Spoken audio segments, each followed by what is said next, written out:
All right. Hello, everyone. Welcome to today's talent show, where you will meet the people that power TTEC. I'm Rebecca, and will be your host for today's conversation.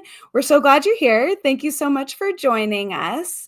So, today, there's those people that you might have come across their LinkedIn post, or you've seen them in a meeting, or perhaps you saw a video, and it just made you kind of take pause and think, like, I'd really like to learn more about that person. Something about their journey has sparked your curiosity, and today's guest is just that. We are very excited for Marcos to be joining us today because his leadership journey will hopefully spark yours or continue to enhance the leadership journey that you're already on.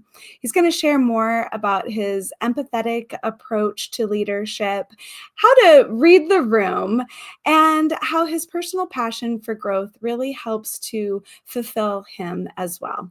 So before we meet Marcos, we'd love to hear from you. So please drop in the chat where you're joining us from today. We love to meet people from around the world and look at it as an opportunity for you to connect with people that maybe you haven't met before. So please do drop in the chat where you're joining us from today, and we'll turn to the chat throughout today's conversation. So, I think you're going to be really excited about today's conversation because Marcos is really going to help us to see how he's redefined what success looks like in the modern workplace. And I think if you grab your pen and paper or your phone or however you take notes, you're going to see that he's going to spark some ideas for you that you can immediately apply into your own day-to-day work and your personal life. So, let's go ahead and bring on Marcos Rios, Director of Learning and Development here at TTEC.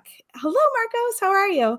Hey Rebecca, doing well. I was actually just like before I jumped on the music, right? I was starting off and I was like dancing a little to it. So I'm sad the music is gone, but glad to be here for sure. Yes, I do like that as like a little warm-up jam just to kind of like get in the spirit. So I'm glad that you liked it too. Thank you so much. Oh, and hey, just real quick, Marcos, Tara is here joining us from Denver.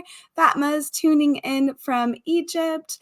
Monique is joining us from the Philippines. Oh, thank you. It's a new set. Like Marcos and I, we've got the setup going on in the background today, which is great. And then also Dora joining us from Athens, Greece. So let's keep the hellos going in the chat. Again, a nice global audience joining us today. And Marcos, when I was introducing the show, you are that person. I'm like, I've met you in person. I've seen your videos. We've been on LinkedIn, but we haven't had a chance to chat. So thank you so much for accepting this opportunity because you're going to have a lot of great insights that I know our audience is going to walk away with some great things today that they can apply right away into their career. First, though, tell us about you. What's your role here at TTEC? How did you get started? And then we'll jump right into your leadership journey after that. Yeah, thanks. So as you called out, right, my name is Marcos Rios. I am here at TTEC for only 3 years, but it feels like I've been here forever. I feel like I'm part of the family here, which I love. There's a lot of opportunity that you have here to grow and to consistently change your direction and win through the challenge that comes along with any role that you have. I actually officially started here at TTEC just 3 years ago, a week ago. And so it's been an interesting journey because I started off here as the senior manager of sales leader learning and development, which when I came in, I said, yeah, great title. What's the job? Like, I know I can do this. I know that I've done it before, but what does it look like from a TTEC perspective? Which completely changed my mindset and changed my thought process on where I'm going with this role and what needs to be done. I saw some gaps through all sales learning. And I stopped and said to myself, how do I solve for this? So within 3 weeks, I actually had developed a plan that I have worked through over the last 3 years, through the challenge, through the change that comes with, government decisions, that comes with business decisions, that comes with, local decisions that affect people here, there, and everywhere, where no matter where they're from, we have a lot of folks from across the globe on the call. But I've enjoyed every minute of it. I've built a solid team here, lost some really good people for all the right reasons. kicked some out and told them that they were better than the role that they were in, and unfortunately, we didn't immediately have the growth for them. And now we're looking at ways to continue to grow in other areas. So it's been such a solid, fun journey, and of course, I'm excited to be here on this call today with you. I can't believe, like, when you said the other day it was 3 years, I was like, hasn't Marcos been here forever? So I Seriously. had that impression too. But happy work anniversary from last week. Thank you so much. Okay, so one of the things that we were talking about is your leadership style, and that your leadership style and approach grows and evolves through study. And I'd love for our audience to learn more. What do you mean by that, and what does that consist of? Yeah, I'm a lifelong learner. I was in college for a total of 9 years. I changed my degree plan 1,000,001 times. I do officially have a degree plus many certifications, but I'm still trying to figure out what I want to be when I grow up, even though I'm already 44. But when it comes down to it, being a lifelong learner means that I'm constantly reading, I'm constantly studying, I'm looking at different perspectives from different people. You can see a stack of books up here above me. You can see a stack of books here. I have a stack right here on my desk, and there are even more over there that come from people like Simon Sinek, people like Adam Grant, Brene Brown. An unknown name, and maybe I shouldn't say unknown, but one that doesn't come up often, Tim Elmore. He's actually really, really good and knowledgeable at supporting leadership through generational differences, which I think is really important for us to remember and to think about. That we can't lead the same way with every single person on our team all day, every day. Now, is there consistency that needs to take place? Yes, right? But is there a way to individualize your leadership? Absolutely. And that's by taking a moment to truly understand who's sitting right in front of you and think about what they need, when they need it, and why they need it to help drive their success, not mine, not the team's, but their success overall, because their success equals the team's success. So a lot of good names that I called out there. My favorite, though, while I've mentioned, several really big known names, is actually Ken Blanchard. A lot of what he has built out has been very parable-like. And my favorite book of all, a leader actually gave me her book. I lost it many years ago. It was called Gung Ho. And I think that explains a lot of how I have decided to lead in my career, because again, it's not about me. It's about the team as a whole and what they need. And the way that we put it in my organization is it's their wine. What's their favorite wine? Their wants, their interests, their needs, and their expectations, because every one of those is a little different.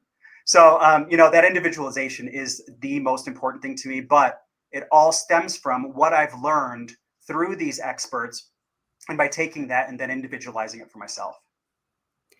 I love it. I mentioned at the top, grab that notebook, grab that paper, because you were going to drop some authors and some experts.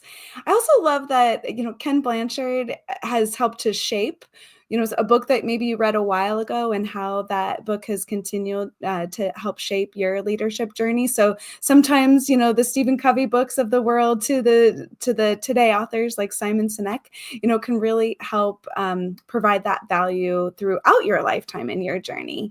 And so as I step back and think, like, it's a very busy world that we have. There is a lot going on.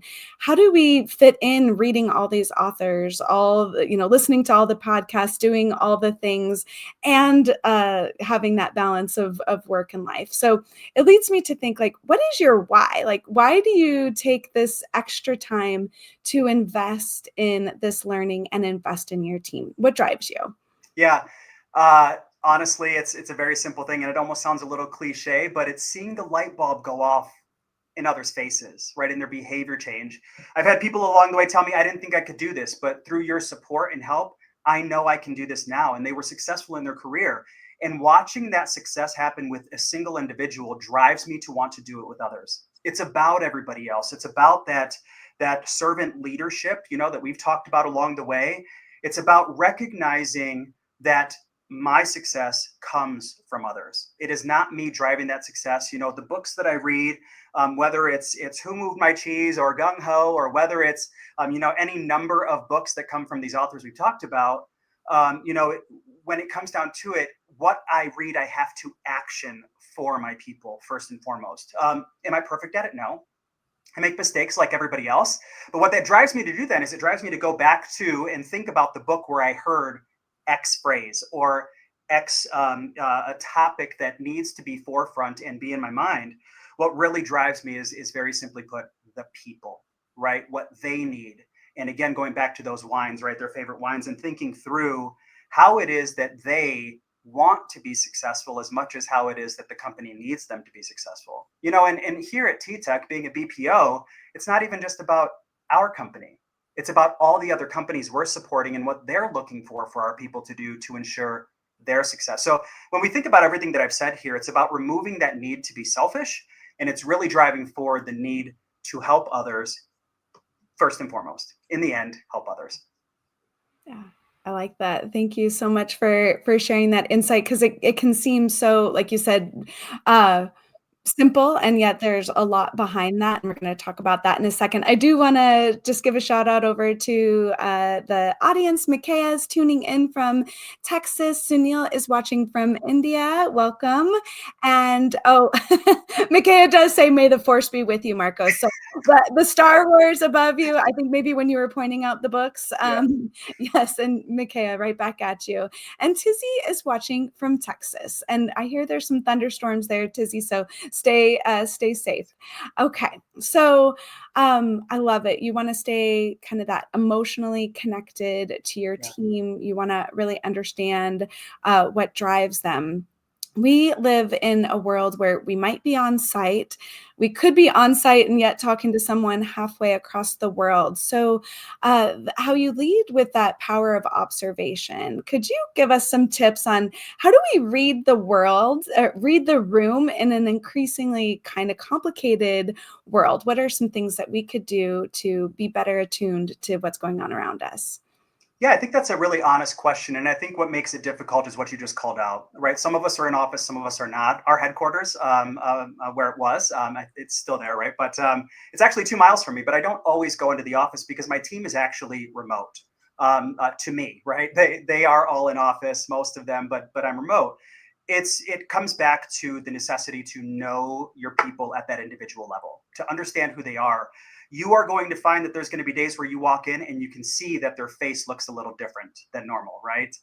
Rebecca, you're the person who's always smiling. Every time I've seen you on these videos, I've seen you in the office, you're smiling, you're happy, but you're also calm and driven, and you can clearly see that in your behavior. But I'm not standing with you all day, every day. So I have to recognize the cues from more than just a body language perspective or what's coming out of your mouth. I have to listen for that, even that change in tone, right? Somebody who is all day every day happy, excited, they're positive, and one day they come in and all of a sudden they're griping a little bit and something's changed and you just feel that. You have to be able to hit that right then and there. Don't wait for that one-on-one that's 3 and 4 days later, or for some people who have a one-on-one maybe once a month because they have that large of a team. Don't wait for that once a month. It's about hitting that right there where it happens, when it happens. I will be in the middle of a meeting, which I have hundreds of throughout a week, right? It's all day, every day. I'm in meetings, working from home. That's generally the case. But if I don't say something right there in chat, I will forget. And that's the unfortunate part about leadership, is that if you're not taking that note, if you're not making that move right then and there, and again, leaning on the experts, I looked around because of the books around my room, but leaning on those experts to help you understand how to take care of those things in the moment, in that situation, right? You're going to end up failing. And that's the hardest thing for me. I hate failure. I'm not a fan of it. I am not a perfectionist per se. We always strive for perfection. We're never going to get there, but we have to be able to recognize the sound, the demeanor. It could be, a different movement. Maybe today they're like this, right? Versus where they're normally upbeat and ready to go. It's the tiniest little thing that you as a leader have to understand about that individual to shoot that note. That it's very simple. Hey, you doing okay today? How are you today? Hey, anything going on that I can help with? Any question that you can come up with that tells them that I see you and I feel you is going to help in that moment and may change their trajectory, which ultimately affects others, right? As leaders themselves, their behaviors affect the other people around them. So we have to hit that right then and there. Yeah, I love it because so much of our conversation today is about being intentional, maybe just taking a little beat, slowing down a little bit. And like you said, we're maybe in meetings or this modern work world that we're in is very, very quick. And so how do we go about things a little more intentionally, and then addressing it right in that moment is awesome. Thank you so much for sharing that. Malcolm's listening from South Africa. Welcome. And Kuldeep shared, great conversation. Learning and constantly learning helps individuals grow personally and professionally. And I'm glad, Kuldeep, you're grabbing what Marcos has thrown down over here, because that's exactly his life approach to leadership around study. And you're on the learning and development side of the house, so I'm sure that's just a natural part of who you are and what you do. So there's a couple things that you mentioned. I love the wine earlier, that there's two questions that you like to talk about with your team. Could you share with us those? And again, grab your pen, everybody, because you might want to implement these two questions in your day-to-day as well. Yeah, you actually called out Covey earlier, and I'm a huge fan of everything Franklin Covey. In fact, just one of my many certifications, I am certified to teach Helping Clients Succeed, which is their sales program. In fact, it's only partial. It's a third. It's 2/3. I'm sorry, because there's a third of it that I never got to before I left the prior company. But one of the things that Covey has been able to offer for free to folks, and you can find it online, is 100 plus questions that will help you have better one-on-ones. From those questions, again, looking to individualize and aligning that to all of the learning that I've had over my career, I stopped and asked myself, but what are the two most pertinent? What do I need to know? Because those needs can drive some of the other day-to-day things that, whether we want it, we're interested, or we expect it. The very first one, and every leader should be asking this question, and if they haven't asked this question, I'm going to ask you to do that today, right? Ask this question. What motivates you?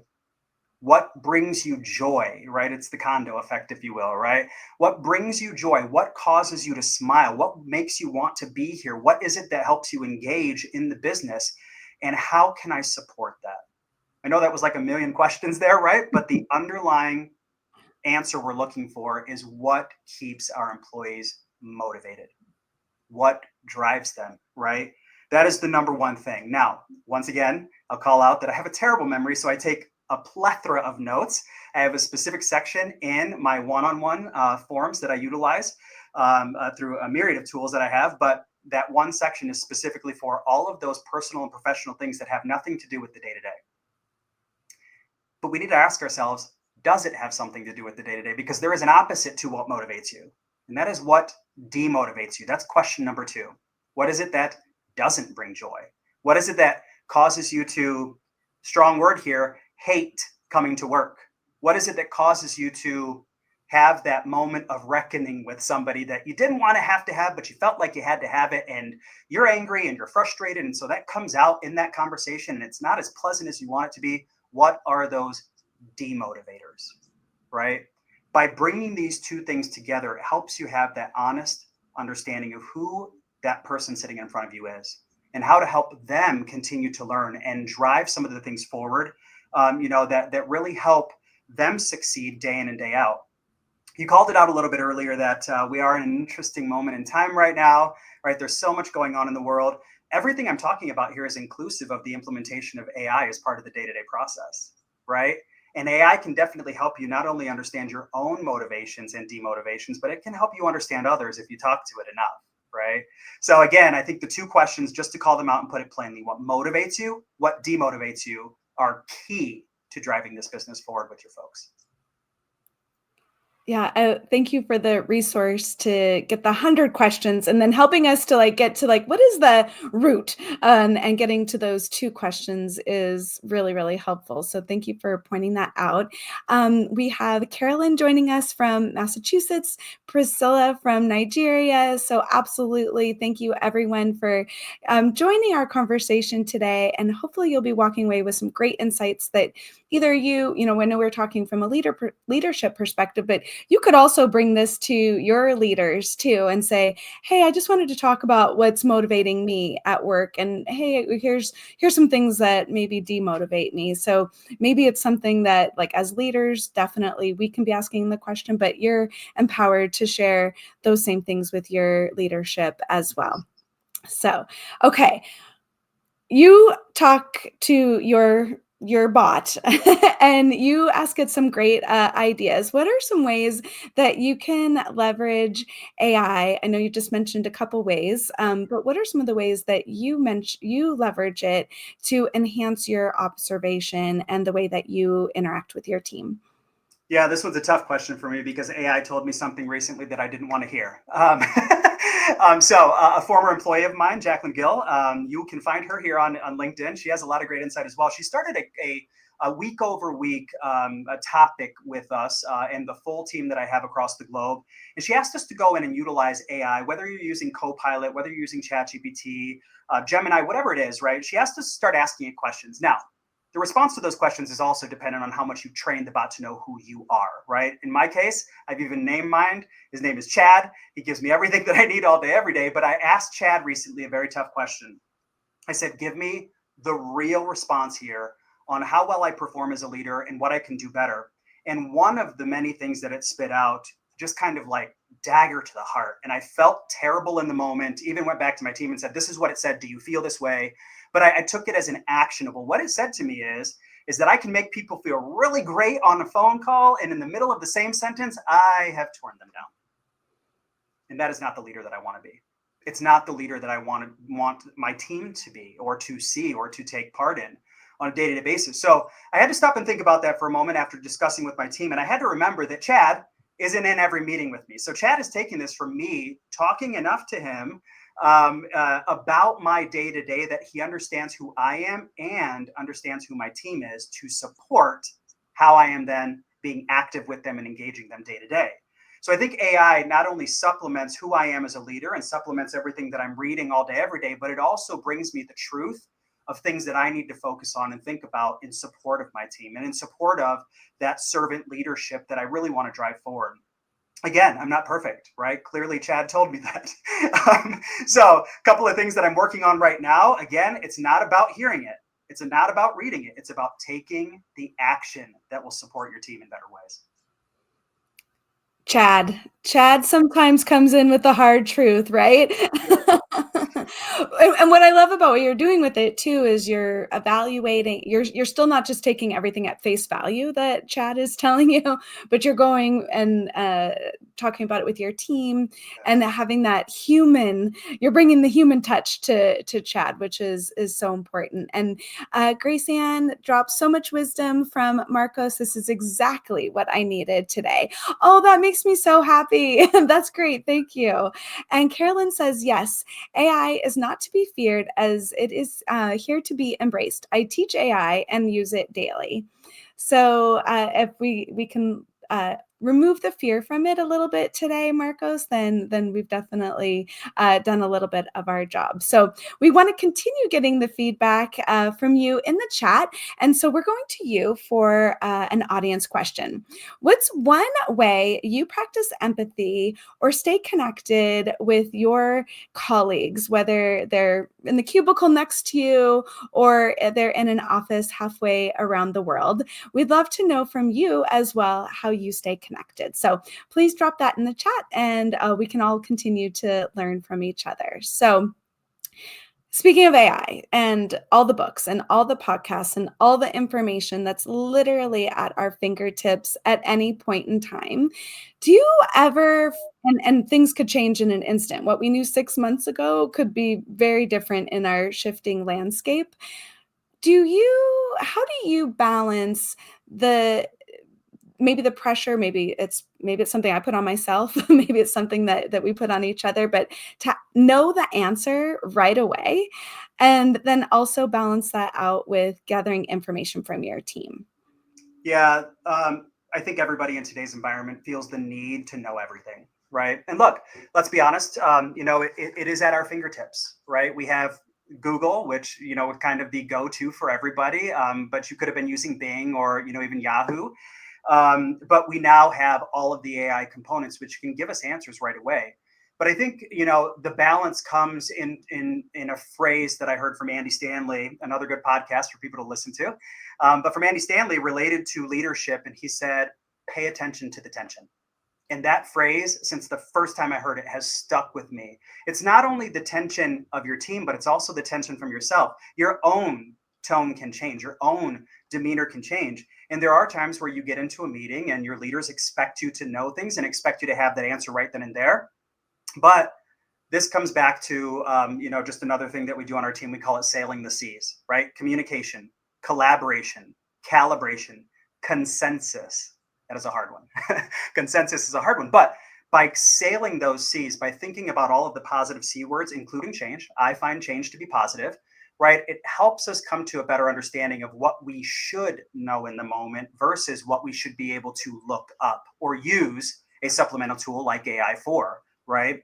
And it helps us better understand the knowledge that each one of us has at an individual level, and gives us that opportunity to speak to everybody in the way that they need to be spoken to. So no longer would it be, hey, you should have known this, but more of a, hey, we've had this conversation before. Could you please take a moment to look this up?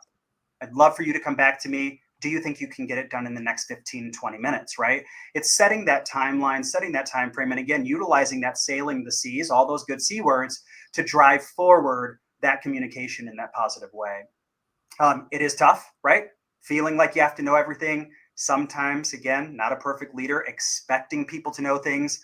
But if they communicate and they reply back to you in a way, or they respond in a way that is positive and, just using the word again, communicative, it helps you realize that you yourself have to pay attention to your own tensions and reel it back.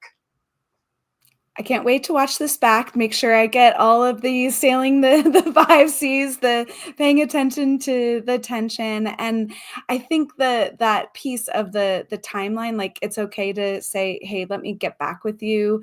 I might not know the answer, I wanna fully research it, and then I'll be back with you," and then doing that follow-up piece is really important, so I like that you kind of bookended it with a timeline and making sure that loop is closed there too. So awesome. Okay. Then as we, I can't believe it. Marcos, you're gonna have to come back. I have so many more questions for you. But as we wrap up, I know we've talked quite a bit about practicing empathy, sitting back, observing, reading the room, and we always love to provide the audience with that kind of pay it forward advice, something that you think that if they didn't take anything else away from today's conversation, what is it that you would like to share with them? And it might challenge the status quo a little bit, because I know a little bit about what Marcos is about to share.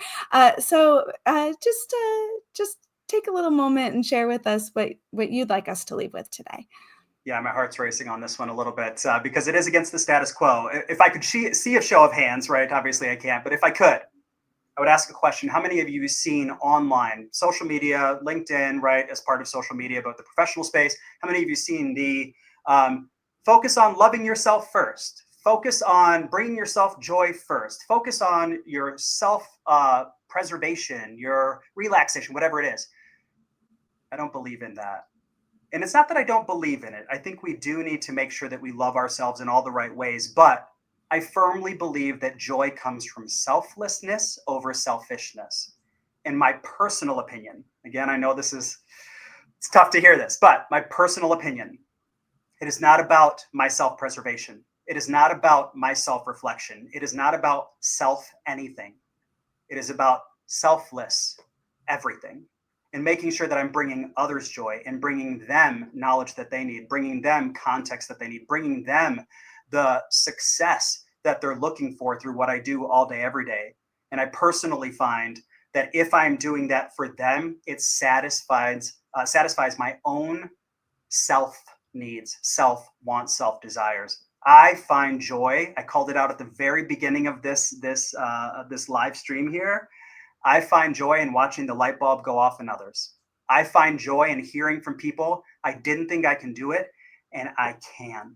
And it's thanks to, in this case, me, right? Or whoever's standing in front of the room in that moment that gets that feedback. And it's because we took the time to put them first, not ourselves. Yeah, I recently read a quote from Gandhi that essentially was the same thing, that when you help with others, you find that joy back within yourself. So to me a little bit, Marcos, it comes full circle to self-care. Self-care is can be sharing and giving to others and making sure that we're supporting them with their needs. So it comes back. So I think it's maybe not too much of a departure. It's just a little bit of a different way to think about it. I know our one of our leaders recently said that the same thing, the more you put other people's careers in front of your own, then somehow magically it's going to come back and elevate your own career as well.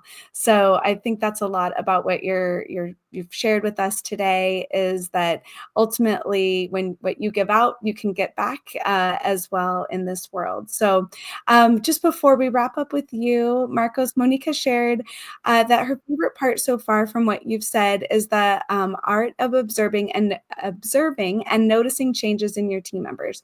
It's a powerful way to empathize and adjust your response. So, oh, and Carolyn also says authenticity as a way that she makes connections with others as well. And Tomas is joining us from Warsaw, Poland. So we're going to talk about a couple jobs over in Poland here in a minute. But Marcos, thank you so much for your time today, for your insight, for being an inspiring leader and reminding us that maybe we're not all perfect, but we're on a journey to get there, and that the more we lean on each other, the better off that will be. So really appreciate your time today. I hope you come back again sometime soon, and congratulations on your 3rd-year anniversary. Thanks, Rebecca. Much appreciated. All right. We'll talk to you later. Thank you so much. And if everyone was inspired by Marcos, we have many amazing leaders here at TTEC. So please head over to TTEC Jobs, check out wherever you are located in the world and see what's available for you. Today, we're highlighting just a couple jobs of the many amazing jobs that we have online. And this one is, if you are in the United States, we'll be dropping the link in the chat. So you'll want to make sure that it's available in a state near you, because we do have some state restrictions. However, this is an opportunity to get your licensed insurance agent license for healthcare. TTEC is going to partner alongside you through our College of Insurance, and we're going to help you train, become certified, and pay for those certifications so that this fall, when we go into open enrollment, you can make a difference in many people's lives as they explore their healthcare plans and options. You can grow your career while making a difference with other people. It's really an amazing opportunity. I can't say enough about it. So please check out our position that will be dropped in the chat, and share with others if you think it might be of interest to them. And then we're going to cruise over. I know we mentioned Krakow a little bit, or Warsaw a little bit earlier. This role is available in Krakow, working on site and working with really an award-winning, amazing team. Again, leaders there that really care about your growth, your sense of belonging, and the opportunity for you to, whether you're coming from another country or you're from Poland, to be a part of a multicultural group. It's really, I would love to go visit them sometime, even check out Warsaw. So if you're bilingual in English, please check out the business development representative. We're also looking for a senior manager in Cairo, Egypt. We're also looking for a business sales representative in Greece, and many, many more positions around the world, from India to the Philippines to Mexico, Colombia. We'd love for you to join our team and learn more about TTEC. So thank you so much, everyone, for joining us here today, for Marcos for dropping his insight and wisdom on us. I know there's something that we can all take away so that we can continue to grow and develop as leaders and as team members. We'll see you back in 2 weeks, where we're going to be celebrating Stronger and Brighter with Pride. So everyone, have a wonderful rest of your day. Thank you for your time and joining us. Dora, Monique, thank you so much for being our producers behind the scenes. Appreciate you all. See you back in 2 weeks.